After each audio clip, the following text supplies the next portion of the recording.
لا إله إلا الله وحده لا شريك له وأشهد أن محمدا عبده ورسوله اللهم صل على محمد وعلى آل محمد كما صليت على إبراهيم وعلى آل إبراهيم إنك حميد مجيد اللهم بارك على محمد وعلى آل محمد كما باركت على إبراهيم وعلى آل إبراهيم إنك حميد مجيد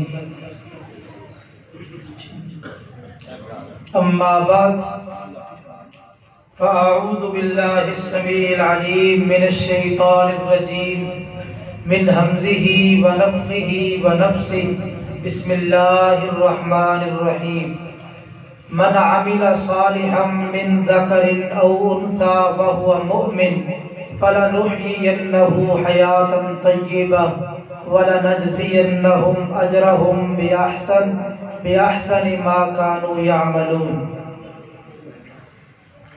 احباب گرامی، آپ کافی دیر سے علماء کرام کے خطابات اور شعراء کرام کا کلام سن رہے ہیں۔ اللہ تعالی ہمارا یہاں پہ جمع ہونا اپنی بارگاہ میں قبول و منظور فرمائے۔ آج کا جو ہمارا پروگرام تھا تزکیہ نفس پروگرام، نفس کو پاک کرنا، صاف کرنا، نبی کریم صلی اللہ علیہ وسلم کی بعثت کے مقاصد جو قرآن مجید میں بیان ہوئے وہ چار ہیں۔ یعلمہم الکتاب والحکمہ، کتاب و حکمت کی تعلیم، ویزکیہم، اور ان کو پاک کرنا، اور اسی طرح یتلو علیہم آیاتی، اللہ کی طرف سے نازل ہونے والی آیات کی تلاوت کرنا۔ ان چار مقاصد میں سے ایک مقصد لوگوں کے قلوب و اذہان کو پاک کرنا، دل و دماغ کو صاف کرنا، یہ آپ کی بعثت کا بہت بڑا مقصد تھا۔ آپ دنیا میں تشریف لائے یہ چار مقاصد لے کے، اور آج ان چار مقاصد میں سے ایک مقصد کے عنوان کے حوالے سے ہم اس مقام پہ جمع ہوئے ہیں۔ ہر انسان کے اندر خیر بھی موجود ہے، شر بھی موجود ہے۔ آپ کی آمد کا مقصد کہ اس شر کے جذبے کو دبایا جائے اور خیر کے جذبے کو بلند کیا جائے۔ خیر کا جذبہ اتنا بلند ہو جائے کہ مومن کا اٹھنا بیٹھنا، مومن کا ہر عمل اللہ کو پسند آ جائے اور اللہ تعالیٰ اس کی نجات کا ذریعہ بنا دے۔ آئیے ہم اسی تزکیہ نفس کا جو سب سے بڑا مقصد ہے کہ لوگوں کی زندگی کا ہر لمحہ ایسا بن جائے کہ وہ اللہ کو پسند آ جائے، وہ چلے تب اللہ کو پسند ہو، وہ مجلس میں آئے تب اللہ کو پسند ہو، وہ نماز پڑھے آسمان والا رب خوش ہو جائے، ان کے ایک ایک عمل پہ اللہ خوش ہو جائے۔ یہ ایک بہت بڑا مقصد ہے، اور یہ کب حاصل ہوتا ہے؟ جب کسی قوم کے قلوب و اذہان پاک اور صاف ہو جاتے ہیں۔ قرآن مجید کی جو آیت میں نے آپ کے سامنے پڑھی ہے، میں انتہائی اختصار کے ساتھ آپ کے سامنے اس آیت کے حوالے سے کچھ گزارشات رکھنا چاہتا ہوں۔ سب سے پہلے آپ اس کا ترجمہ سنیں۔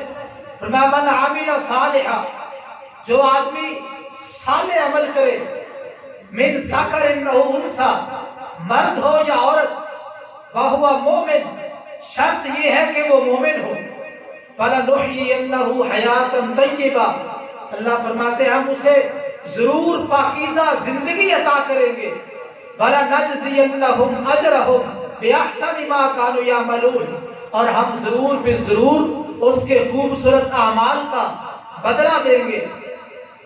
سب سے پہلی بات من عمل صالحا، جو آدمی صالح عمل کرے۔ آئیے ایک سوال آپ احباب سے کرتا ہوں، ہم دنیا میں عمل کرتے ہیں تو یہ عمل اصل ہے یا صالح ہونا اصل ہے؟ عمل اصل ہے یا صالح ہونا اصل ہے؟ تو اس کا جواب میں ہی دے رہا ہوں، عمل اصل نہیں ہے بلکہ اصل صالح ہونا ہے۔ اللہ نے قرآن مجید میں ایمان کے بعد صالح عمل کا تقاضا کیا ہے۔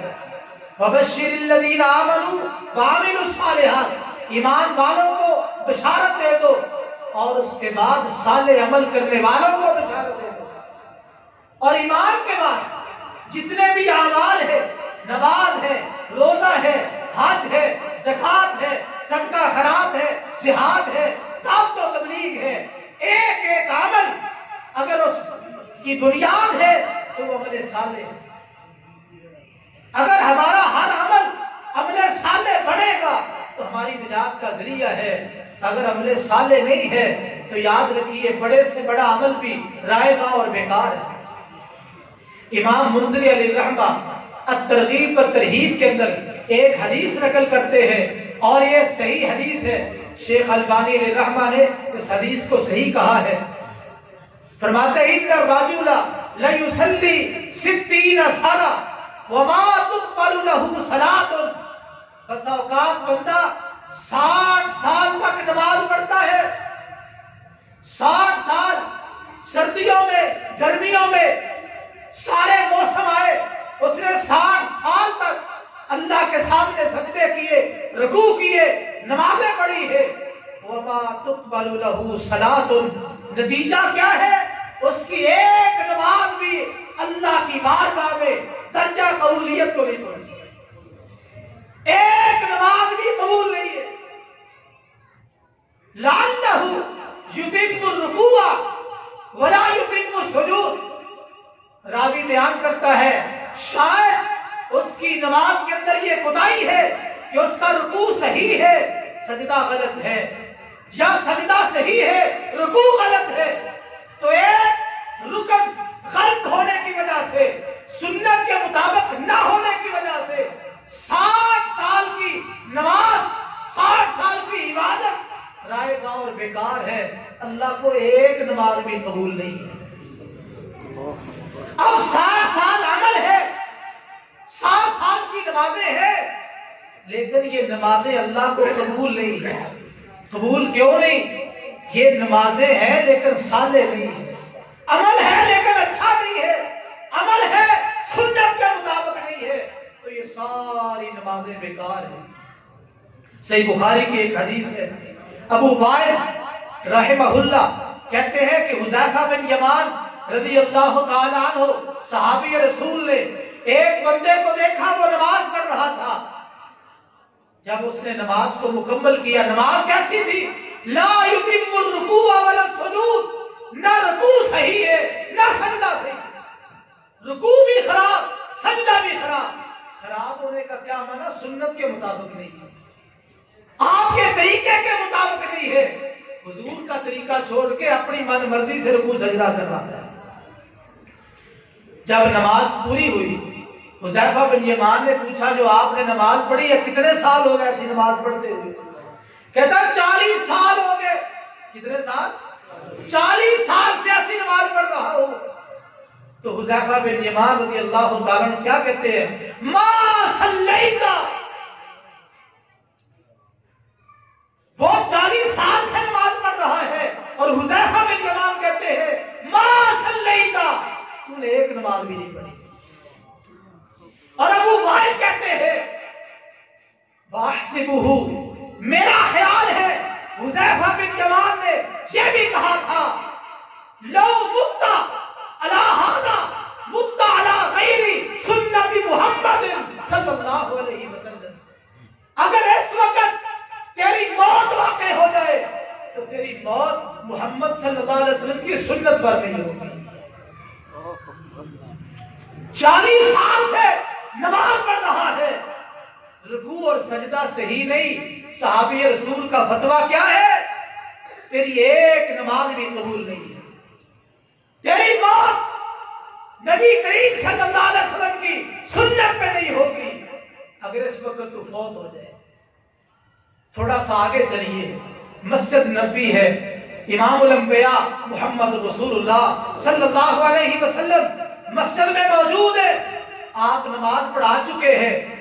خلاد بن رافع صحابی رسول ہے، یہ مسجد میں آئے، آگے نماز پڑھی، نماز پڑھ کے حضور کو سلام کیا. آپ نے کیا فرمایا؟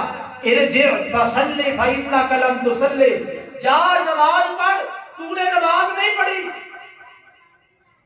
یہ دوبارہ گئے، جا کے نماز پڑھی، نماز پڑھ کے پھر آ کے سلام پیش کیا. حضور نے وہی بات کہی، ارجع فصلی فإنک لم تصلی، جا نماز پڑھ، تو نے نماز نہیں پڑھی. اس نے دوبارہ پڑھی، 3 بار نماز پڑھی، 3 بار. حضور نے پھر فرمایا جا نماز پڑھ، تو نے نماز نہیں پڑھی. کہتا حضرت اس سے بہتر نماز میں نہیں پڑھ سکتا، جو مجھے طریقہ آتا تھا میں نے پڑھ دی ہے، میری نماز میں جو کوتاہی غلطی اور کمی ہے مجھے بتا دیجیے. آپ نے اس کو بٹھایا، نماز کا طریقہ سمجھایا. اٹھائیے صحیح بخاری، ایک سنت اس کی نماز میں موجود نہیں، ایک سنت. آج لوگ باتیں کرتے ہیں، سوال پوچھتے ہیں، سورہ فاتحہ کے بغیر نماز ہوتی ہے یا نہیں، رفع الیدین کے بغیر نماز ہوتی ہے یا نہیں، آمین کے بغیر نماز ہوتی ہے یا نہیں. ایک سنت رہ گئی. سنت کیا ہے؟ اس کی نماز میں سکون نہیں تھا، اطمینان نہیں تھا. حضور نے کیا فرمایا؟ اللہ اکبر. حضور نے فرمایا ایک سنت رہ گئی، فرمایا فإنک لم تصلی، تو نے نماز نہیں پڑھی. ایک سنت رہ جانے پہ. اور سنیو اہل حدیثو، اپنے منہج کو پہچانو، اپنے مشن کو پہچانو. عمل مقصود نہیں ہے، مقصود صالح عمل ہے. صالح عمل کسے کہتے ہیں؟ حافظ ابن قیم رحمہ اللہ صالح عمل کی تفسیر کرتے ہیں، فالعمل الصالح هو خال من الرياء والمقید بالسنہ. صالح عمل وہ ہوتا ہے جو ریاکاری سے خالی ہو، دکھلاوے سے خالی ہو، شہرت سے خالی ہو، تو خالصۃ اللہ کی رضا کے لیے، اللہ کی محبت میں عمل کیا جائے. والمقید بالسنہ، اور سنت کے ساتھ جڑا ہو، سنت کے ساتھ ملا ہو، متصل ہو، وہ عمل صالح ہوتا ہے. پتہ یہ چلا صالح عمل وہ ہے جو ریاکاری سے خالی ہو. کیا مانا؟ اس کے اندر اخلاص ہو، خالصۃ اللہ کی رضا کے لیے وہ عمل کیا جائے، غیر اللہ کے لیے عمل نہ ہو. اور سنت کے ساتھ مقید ہو. کیا مانا؟ بدعت والا عمل نہ ہو، لوگوں کا بنایا ہوا عمل نہ ہو. عمل وہ ہو جس پر کائنات کے امام محمد رسول اللہ صلی اللہ علیہ وسلم کی مہر لگی ہو. من عمل عملا لیس علیہ امرنا فہو رد. جو آدمی ایسا عمل لائے گا جس پر اللہ کے رسول کی مہر نہیں، آپ کا ٹھپا نہیں، فہو رد. عمل خوبصورت کیوں نہیں، بڑا کیوں نہیں، عزیز کیوں نہیں، بہترین کیوں نہیں، فہو رد، وہ مردود ہے. اللہ اس کی طرف جھانکے گے نہیں. پتہ یہ چلا کہ عمل کے اندر اخلاص ہو اور سنت والا طریقہ ہو تب یہ عمل قابل قبول ہے. اگر اخلاص نہیں، سنت نہیں، تو یہ عمل قابل قبول نہیں ہے. دوسرے الفاظ میں یہی بات، خالص عمل وہ ہے، صالح عمل وہ ہے جو شرک سے بھی پاک ہو، بدعت سے بھی پاک ہو. صالح عمل کسے کہتے ہیں؟ جو شرک سے بھی پاک ہو، بدعت سے بھی پاک ہو، صاف ستھرا عمل، پاکیزہ عمل. اللہ اس کو پسند کرتے، ہر عمل کو اللہ پسند نہیں کرتے. کیوں؟ جو نیک عمل ہوتا ہے، صالح عمل ہوتا ہے، اس کا ایک اپنا اثر ہوتا ہے. ہر چیز کا اثر ہے. یہ پھلوں کے اندر ذائقے ہیں، کھانوں کے اندر ذائقے ہیں، سبزیوں کے اپنے ذائقے ہیں، ہر چیز کا ذائقہ ہے. اسی طرح جو نیک عمل ہے اس کا اپنا اثر، جو برا عمل ہے اس کا اپنا اثر. دلیل نبی پاک کی یہ حدیث ہے، صحیح بخاری کی حدیث. نبی کریم صلی اللہ علیہ وسلم نے کیا فرمایا؟ ابو قتادہ رضی اللہ تعالیٰ عنہ بیان کرتے ہیں، ہم رسول اللہ صلی اللہ علیہ وسلم کے پاس موجود تھے، فمر علیہ بجنازہ، ایک جنازہ وہاں سے گزارا گیا، حضور نے فرمایا مستریح او مستراح من، یہ جنازہ مستریح ہے یا مستراح من ہو؟ پوچھا حضور مستریح اور مستراح منوں کا کیا معنی ہے؟ ہم اس کا معنی نہیں سمجھ سکے، اس کا معنی بتائیے۔ نبی کریم صلی اللہ علیہ وسلم نے وضاحت کی، فالعبد الصالح، جو نیک بندہ ہے، یستریح من نصب الدنیا وہمھا الی رحمت اللہ، جو صالح بندہ ہے، نیک بندہ ہے، وہ دنیا کی مصیبتوں سے، پریشانیوں سے، دکھوں سے، تکلیفوں سے اللہ کی رحمت کی طرف منتقل ہوا جا رہا ہے، اللہ کی رحمت کی طرف جا رہا ہے۔ دنیا کے اندر مصائب ہی مصائب اور وہاں سکون ہی سکون۔ فالعبد الصالح، نیک بندہ اپنے نیک اعمال کی بنیاد پہ سکون پا کے آخرت کی طرف چلا گیا ہے، یہ نیک عمل کا فائدہ ہے۔ والمستراح من، یہ کسے کہتے ہیں؟ والعبد الفاجر یستریح منہ العباد والبلاد والشجر والدواب، اور جو فاجر بندہ ہے، جو فاسق ہے، اس سے لوگ آرام پا لیتے ہیں، شہر آرام پا لیتے ہیں، درخت آرام پا لیتے ہیں، چوپائے آرام پا لیتے ہیں۔ فاجر پورے معاشرے پر بوجھ ہوتا ہے، ہاں قاتل معاشرے پر بوجھ ہے، زانی معاشرے پر بوجھ ہے، چور معاشرے پر بوجھ ہے، خائن معاشرے پر بوجھ ہے، مشرک معاشرے پر بوجھ ہے، بدعتی معاشرے پر بوجھ ہے۔ پتہ نہیں ان کے گناہوں کی وجہ سے اللہ کی کتنی رحمتیں رکی ہوئی ہے۔ یہ اٹھا بندوں کو سکون ہوا، یہ اٹھا شہر کے لوگوں کو سکون ہوا، یہ فات ہوا درختوں کو سکون ہوا۔ درخت بھی اس فاجر بندے کے فجور کی وجہ سے پریشان ہے، درخت پریشان ہے، بددواب، یہ درندے، یہ جانور چبائے، یہ بھی اس فاجر بندے کے گناہوں کی وجہ سے پریشان ہے۔ اللہ کی رحمتیں رکی ہوئی ہے، اس کا فضل و کرم رکا ہوا ہے۔ یہ بندہ انتقال کر گیا، دنیا سے چلا گیا، ان ساری چیزوں کو سکون مل گیا۔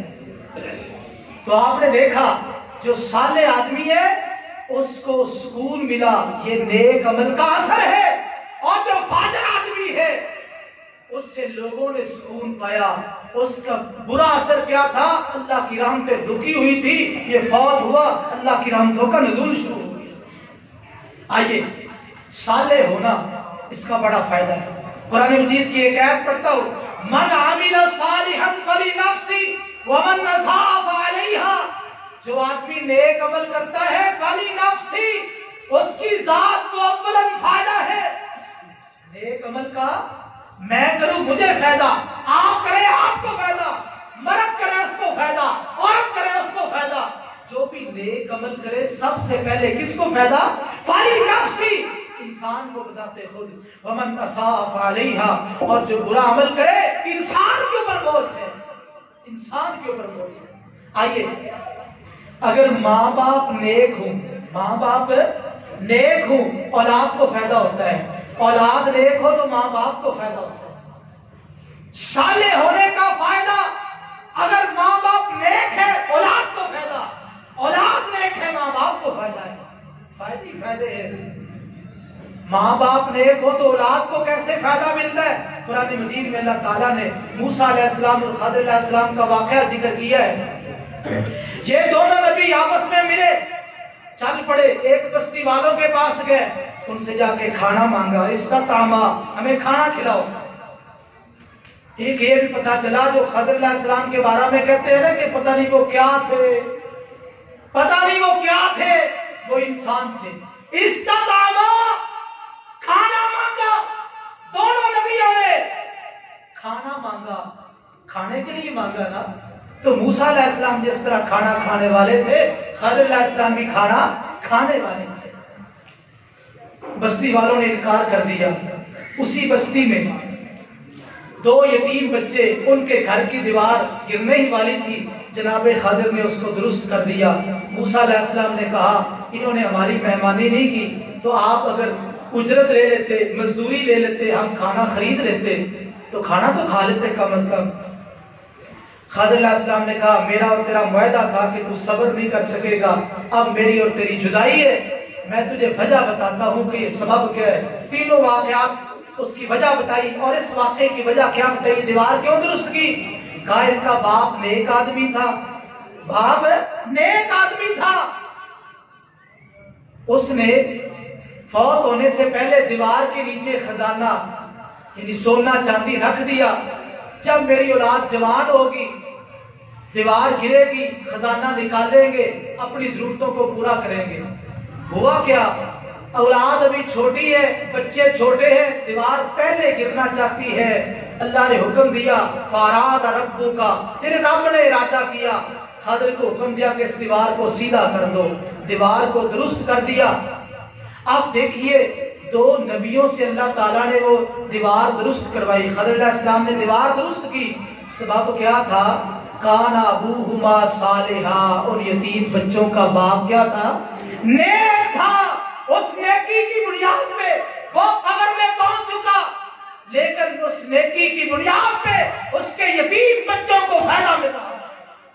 تو اگر نیک بن جائے، صالح بن جائے، رب کعبہ کی قسم تو زندہ ہو یا فوت ہو جائے، تیری اولاد کا محافظ تیرا رب ہوگا، اور جس کا محافظ فاللہ خیر حافظا وہو ارحم الراحمین، دنیا میں جتنے بھی محافظ ہیں سب سے بڑھ کے اگر کوئی محافظ ہے تو میرا اللہ ہے۔ اور اگر اولاد نیک ہو تو ماں باپ کو فائدہ ہے۔ صحیح بخاری کی حدیث ہے، نبی کریم صلی اللہ علیہ وسلم نے فرمایا اذا مات الانسان، جب کوئی انسان فوت ہو جائے، انقطع عنہ اعمالہ، تو اعمال کا سلسلہ منقطع ہو جاتا ہے، اعمال کا سلسلہ ٹوٹ جاتا ہے۔ فوت ہونے والا نہ کوئی اچھا عمل کر سکتا ہے نہ برا، اعمال کا سلسلہ ختم۔ ہاں 3 قسم کے عمل جاری رہتے ہیں، الا من ثلاثۃ صدقۃ جاریہ، جاری رہنے والا صدقہ، مسجد بنا دی تا دیر سلسلہ جاری رہا، اجر و ثواب پہنچتا رہا، مسجد میں کوئی ایسا کام کروایا تا دیر لوگوں کو فائدہ مل رہا ہے، یہ اجر و ثواب جاری و ساری ہے۔ اس کے علاوہ کوئی ایسا کام جو بھی جاری و ساری ہے، اس کا فائدہ لوگوں کو مل رہا ہے، اس بنا پہ قبر میں بھی اجر و ثواب مل رہا ہے۔ اور علم ينتفع بھی، یا ایسا علم جس سے نفع حاصل کیا جاتا ہے، اور او ولد صالح يدعو له، یا نیک اولاد جن کی تربیت کر کے، ان کو نیکی سمجھا کے، قرآن پڑھا کے یہ ماں باپ قبر میں چلے گئے، یہ نیک اولاد دعا کرتی ہے، نیکی کرتی ہے، قبر میں ماں باپ کو اجر و ثواب پہنچتا ہے۔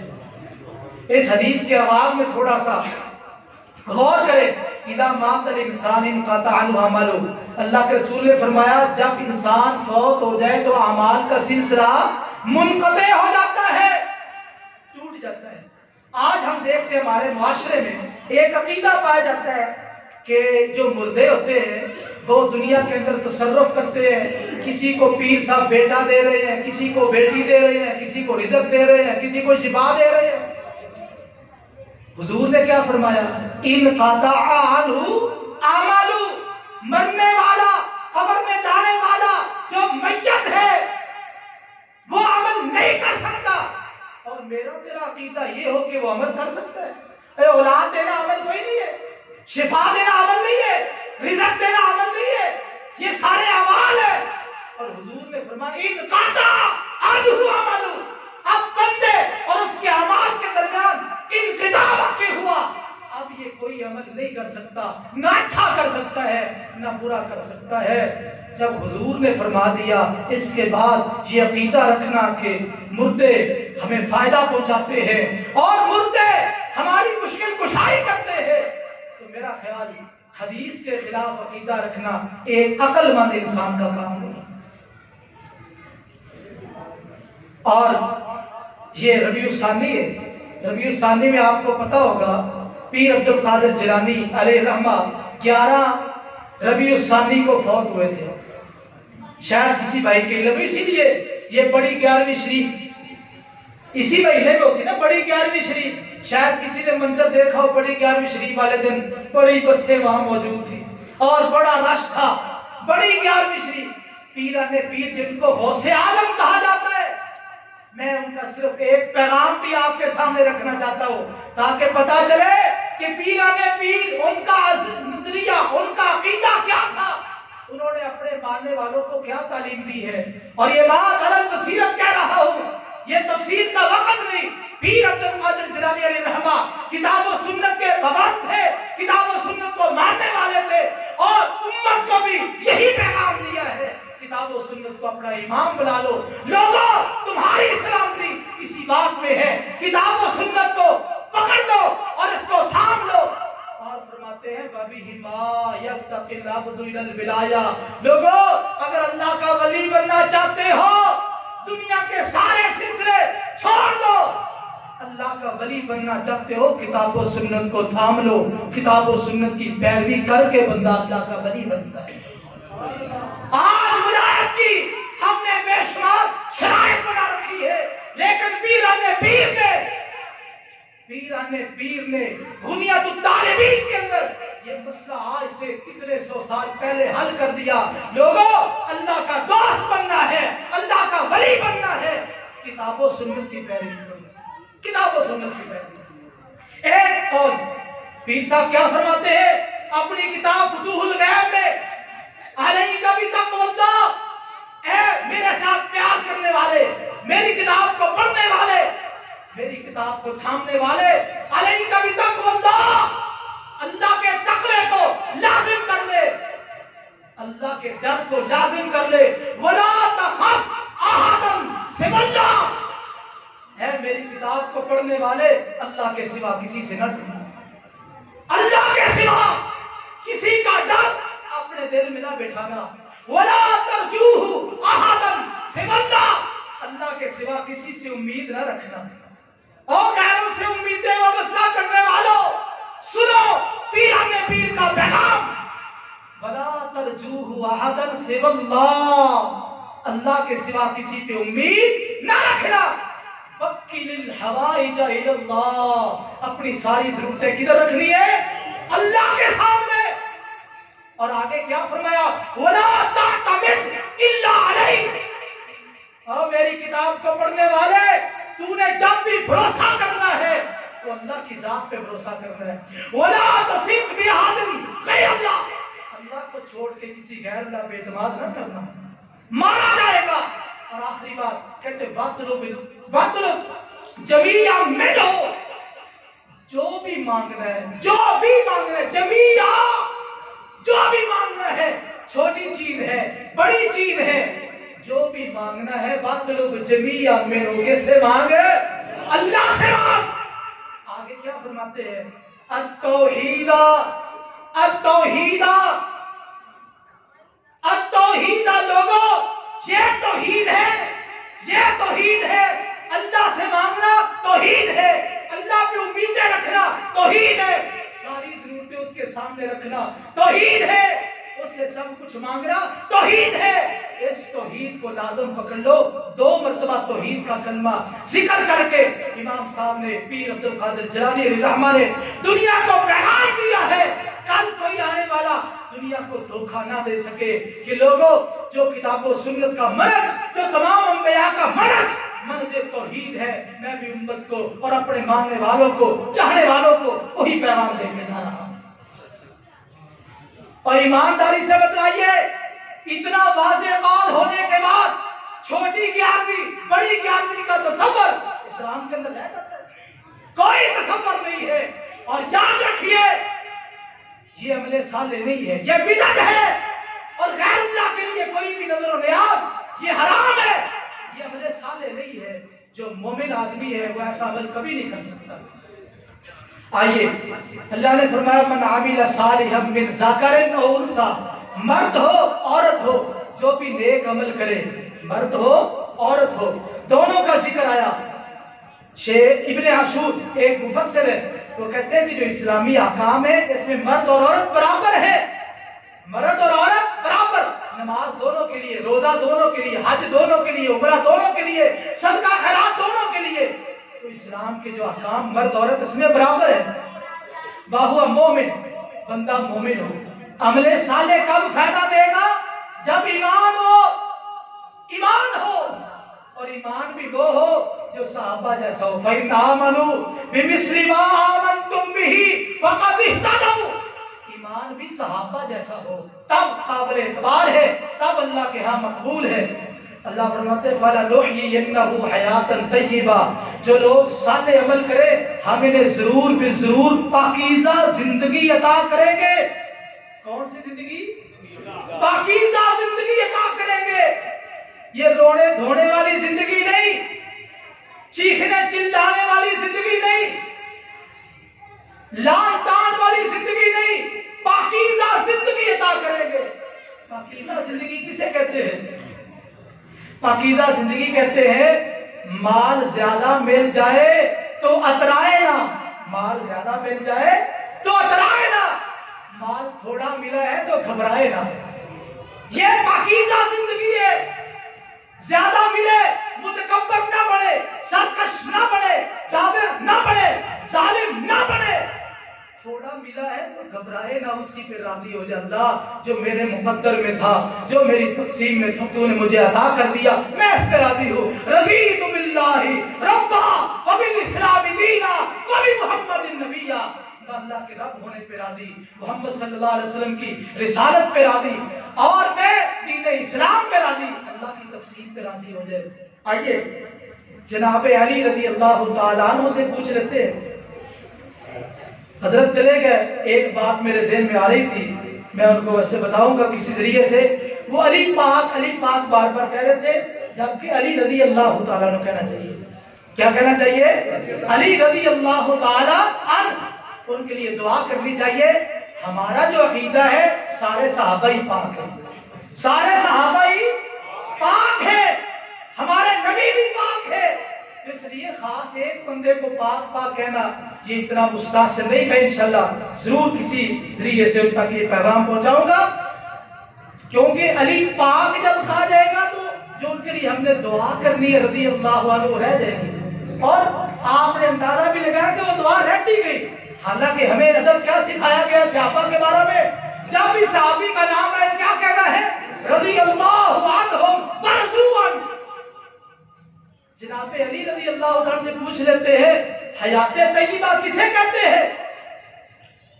تفسیر طبری میں امام طبری علیہ الرحمہ نقل کرتے ہیں حیات طیبہ سے مراد جناب علی کہتے ہیں رضی اللہ تعالیٰ عنہ القنوت، قناعت ہے۔ قناعت کسے کہتے ہیں؟ چلیے پہلے اس کی فضیلت پہ ایک حدیث پڑھتے ہیں، اس کے بعد قناعت کی وضاحت کرتے ہیں۔ نبی کریم صلی اللہ علیہ وسلم نے فرمایا قد افلح، وہ بندہ کامیاب ہو گیا، من اسلم، جو بندہ مسلمان ہو گیا، جو بندہ مسلمان ہو گیا وہ بندہ کامیاب ہے، جو اسلام لے آیا۔ جو آج ہمیں قدر نہیں ہے نا، مسلمانوں کے گھر میں پیدا ہوئے ہیں، ہم نے جستجو نہیں کی، ہم نے محنت نہیں کی۔ یا عبد الوارث گیل صاحب آتے ہیں جو عیسائیوں سے مسلمان ہوئے، تو ان کا درد کبھی آپ نے دیکھا ہے؟ اور جو عیسائیت کو چھوڑ کے مسلمان ہوئے انہیں اسلام کی قدر ہے۔ آج میں اور تو مسلمانوں کے گھر میں پیدا ہو کے ہم بڑے خوش ہیں، ہمیں اسلام کی قدر اور اہمیت کا اندازہ نہیں۔ اسلام کی قدر کا پتہ چلے گا قیامت والے دن، جب مسلمانوں کو انعام ملیں گے، اعزاز ملیں گے، اکرام ملے گا، جنت کا داخلہ ملے گا۔ اس وقت ربما یود الذین کفروا لو کانوا مسلمین، جب مسلمانوں کو مرتبے مل رہے ہیں، جنت کے داخلے مل رہے ہیں، کافر بھی خواہش کریں گے کاش ہم بھی کسی نہ کسی درجے کے مسلمان ہوتے، جہنم سے نکل کے جنت میں چلے جاتے۔ اس وقت پتہ چلے گا من اسلم ورزق کا کفافن۔ دوسری چیز، وہ بندہ کامیاب ہے جو مسلمان ہو گیا اور اس کی ضرورتیں پورا کرنے کے لیے اس کو رزق دے دیا گیا، اس کی ضرورتیں پوری ہو رہی ہے، ضرورتیں پوری کرنے میں وہ کسی کا محتاج نہیں ہے۔ اور تیسری بات وَقَنَّعَهُ اللَّهُ بِمَا آتَى، جتنا کچھ اللہ نے دیا ہے اللہ نے اس کو قانع بنا دیا ہے. اللہ نے قانع، وہ قناعت کرنے والا ہے. قناعت کسے کہتے ہیں؟ آئیے اس کی وضاحت کرتا ہوں. القناعت الرضا بما آتى اللہ، جو اللہ نے دے دیا اس پہ راضی ہو جانا، جو میرے رب نے دے دیا اس پہ راضی ہو جانا. وَتَرْكُ الْمُشَفِّقِ إِلَى الْمَفْقُودِ، جو چیز نہیں ملی اس کی ہرس چھوڑ دینا. جو چیز نہیں مل سکی، میرے مقدر میں نہیں تھی، عہدہ نہیں ملا، ملازمت نہیں ملی، دکانداری نہیں ملی، کاروبار نہیں چلا. وَتَرْكُ الْمُشَفِّقِ إِلَى الْمَفْقُودِ، جو چیز نہیں مل سکی اس کا حریص نہ بنے. وَالْاِسْتِغْنَاءُ بِالْمَوْجُودِ، جو اللہ کی نعمت موجود ہے اس کے ساتھ غنا حاصل کر لے. یہ قناعت ہے. جو اللہ نے دیا اس پہ راضی ہو جائے، اور جو چیز موجود نہیں اس کی ہرس چھوڑ دے، اور جو چیز موجود ہے اس کے ساتھ غنا حاصل کرے، کسی کے سامنے ہاتھ نہ پھیلائے. حیدرآباد ہندوستان کا ایک شہر ہے، وہاں کسی زمانے میں جو اس شہر کا ذمہ دار تھا اس کو پتا چلا کہ ایک فارسی کا شاعر ہے تو بڑا اچھا آدمی ہے، کیوں نہ ہو میں اپنے علاقے میں اس کو بلاؤں. اس نے اس کو خط لکھا کہ آپ میرے علاقے میں آ جائے، میں آپ کو بھاری تنخواہ دوں گا، یہاں رہے، یہاں کے لوگوں کو فائدہ پہنچائے. تو شاعر نے پتا کیا جواب دیا؟ کہا تم مجھے دنیا کا لالچ دے کے اپنے علاقے میں بلاتے ہو، دنیا کا لالچ دے کے. میں نے تو اپنے پاؤں پہ قناعت کی مہندی لگا رکھی ہے، جس کے پاؤں پہ مہندی لگی ہو وہ چلتا نہیں. میں نے قناعت کی مہندی لگا رکھی ہے، تو مجھے ساری دنیا بھی دے دو تب بھی میں علاقہ چھوڑنے کے لیے تیار نہیں. اور شیخ سعدی علیہ الرحمہ نے کہا تھا خالی آنکھ خالی انکڑی ایک دو روٹیوں سے بھر جاتی ہے. انکڑی خالی ہو ایک دو روٹیوں سے بھر جائے گی. اور جو حریص انسان ہے، لالچی انسان ہے، اس کو ساری دنیا بھی دے دو تب بھی اس کی آنکھ نہیں بھرے گی. یہ لالچی اور حریص انسان یہ ذلیل ترین انسان ہے. اور امام راضی علیہ الرحمہ نے کہا تھا لوگوں لا یطیب عیش واحد فی الدنیا الا عیش الخالق. دنیا میں جتنے لوگ بھی زندگی بسر کر رہے ہیں سب سے بہترین زندگی، پیاری زندگی اگر کسی انسان کی دیکھنی ہے تو وہ انسان جو قناعت کرنے والا ہے، جو اللہ کی تقسیم پہ راضی ہو گیا، حریص نہیں ہے. بہتر کے لیے کوشش کرنا، محنت کرنا، جائز ذرائع کو اختیار کرنا درست ہے، کوئی حرج نہیں ہے. یہ قانع انسان وہ ہوتا ہے جو اللہ کی تقسیم پہ راضی ہو جائے، اللہ کے شکوے نہ کرے، اور جو چیز نہیں ملی اس کی ہرس نہ کرے. ہرس اور ہے، محنت اور ہے. حریص انسان یہ اللہ کو پسند نہیں، اور حریص انسان تو اسلام کو بڑا نقصان پہنچانے والا ہے، دین کو بڑا نقصان پہنچانے والا ہے. ایک حدیث میں حضور نے فرمایا دو بھوکے بھیڑیے بکریوں کے ریوڑ میں چھوڑ دیے جائے وہ کتنا نقصان کریں گے. بھیڑیوں کو بھوک لگی ہو، بکریوں کا ریوڑ ہو، چرانے والا روکنے والا کوئی نہ ہو، کتنا نقصان کریں گے. کیا خیال ہے؟ یہ دو بھوکے بھیڑیے ایسے ریوڑ کا جس کا چرانے والا کوئی نہیں، جتنا نقصان کریں گے اس سے کہیں زیادہ وہ بندہ اپنے دین کا نقصان کرتا ہے جو حریص ہے اور دنیا کے اندر شہرت چاہتا ہے. حریص ہے اور شہرت کا متمنی ہے، یہ بندہ اتنا نقصان کرتا ہے دنیا میں کوئی بندہ اس کے نقصان کو پہنچ نہیں سکتا. اس لیے میرے بھائیوں جو اللہ نے مجھے دیا میں راضی ہو جاؤں، جو آپ کو دیا آپ راضی ہو جائیں. یہ ہے قناعت والی زندگی، اور اسی کو پاکیزہ زندگی کہتے ہیں. اللہ کی تقسیم پہ راضی ہو جائے، شکوہ ہی نہ ہوگا. آخری بات وَلَنَجْزِيَنَّهُمْ أَجْرَهُمْ بِأَحْسَنِ مَا كَانُوا يَعْمَلُونَ. اللہ فرماتے ہیں ہم ان کو ان کے خوبصورت اعمال کا بدلہ دیں گے. احسن کا لفظ استعمال کیا، خوبصورت اعمال کا بدلہ ہوگا. اور خوبصورت اعمال کا اللہ بدلہ کیسے دیں گے؟ حدیث قدسی ہے، اللہ فرماتے ہیں عادت العبادی الصالحین، عادت العبادی الصالحین، میں نے اپنے نیک بندوں کے لیے وہ کچھ تیار کیا ہے ما لا عین رأت، جو آج تک کسی آنکھ نے دیکھا نہیں، ولا اذن سمعت، کسی کان نے آج تک ان نعمتوں کا تذکرہ نہیں سنا، ولا خطر علی قلب بشر، آج تک کسی دل پہ وہ کھٹکا تک نہیں محسوس ہوا۔ وہ نعمتیں جو جنت میں اللہ نے تیار کی ہے کن کے لیے ہیں؟ عادت العبادی الصالحین، کن کے لیے؟ صالحین کے لیے، جو صالح عمل کرنے والے ہیں، نیک عمل کرنے والے ہیں۔ صالح عمل کسے کہتے ہیں؟ جو شرک سے بھی پاک ہو، بدعت سے بھی پاک ہو، جس میں اللہ کی رضا ہو اور اس میں نبی کریم صلی اللہ علیہ وسلم کی سنت ہو، اور اس کے ساتھ یہ چیز بھی داخل کر لے، صالح عمل جو اللہ کی رضا کے لیے ہو، نبی کریم صلی اللہ علیہ وسلم کی سنت کے ساتھ جڑا ہو، اور صالح عمل کرنے کے بعد پھر دعا بھی ہو، صالح عمل کرنے کے بعد دعا بھی ہو۔ ایک مفسر نے بڑی خوبصورت بات ذکر کی ہے، کہتے ہیں کتنے لوگ دعائیں کرتے ہیں، لوگ دعائیں کرتے ہیں قبول نہیں ہوتی، دعائیں کرتے ہیں قبول نہیں ہوتی، بندے بڑے پریشان ہوتے ہیں، کہتے ہیں بنیادی خرابی کیا ہے؟ وہ دعا کرتے ہیں قبولیت کی دعا نہیں کرتی۔ یہ کہتے ہیں اللہ بیٹا دے دے، رزق دے دے، اولاد دے دے، شفا دے دے، دعا کرتے ضرور ہے، آخر میں یہ نہیں کہتے اللہ قبول بھی فرما، اللہ قبول بھی فرما۔ یہ نبیوں کی سنت ہے۔ ابراہیم علیہ السلام اور اسماعیل علیہ السلام نے جب بیت اللہ کو بنایا، بیت اللہ بنانے کے بعد ہاتھ اٹھا لے، کئی دعائیں کی، ایک دعا یہ کہ ربنا ربنا تقبل منا، اللہ یہ تیرا گھر بنایا، تو نے توفیق بخشی ہے، اب یہ ہمارا صالح عمل قبول فرما، ہمارا صالح عمل قبول فرما۔ تو آج کی گفتگو کا خلاصہ تین چیزیں ہیں: عمل صالح جس میں اللہ کی رضا ہو، نبی کریم صلی اللہ علیہ وسلم کی سنت ہو، اور اس کے بعد قبولیت کی دعا بھی کی جائے۔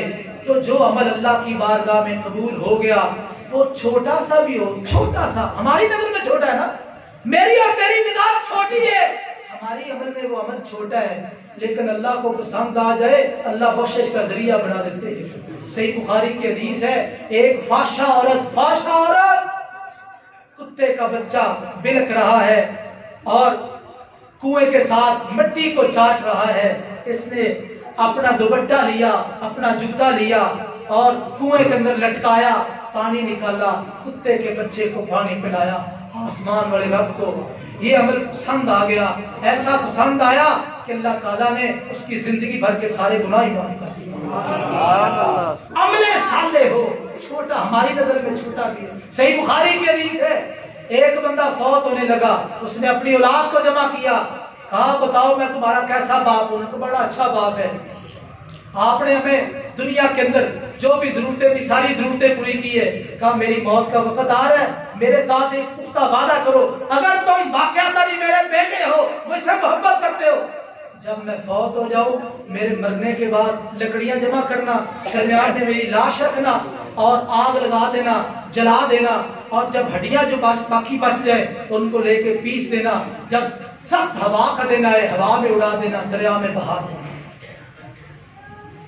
اگر تم میری اولاد ہو، میری ذریت ہو، تو تم نے یہی کام کرو، پختہ وعدہ لیا۔ ابا جان مسئلہ کیا ہے؟ کیوں آپ ایسا کہہ رہے ہیں؟ کہنے لگے بیٹا مسئلہ یہ ہے، میں نے بڑا گنہگار شخص ہوں، بڑا گنہگار ہوں، کوئی نیک عمل نہیں ہے، اگر اللہ نے مجھ پہ قدرت ڈالی تو مجھے ایسا عذاب ملے گا، دنیا میں ایسا عذاب کسی کو نہیں ملے گا، مجھے اللہ سے ڈر لگ رہا ہے، مجھے اللہ سے ڈر لگ رہا ہے۔ یہ اتنی دیر کے لیے اللہ سے ڈرا ہے، اللہ سے ڈرنا بھی نیک عمل ہے نا۔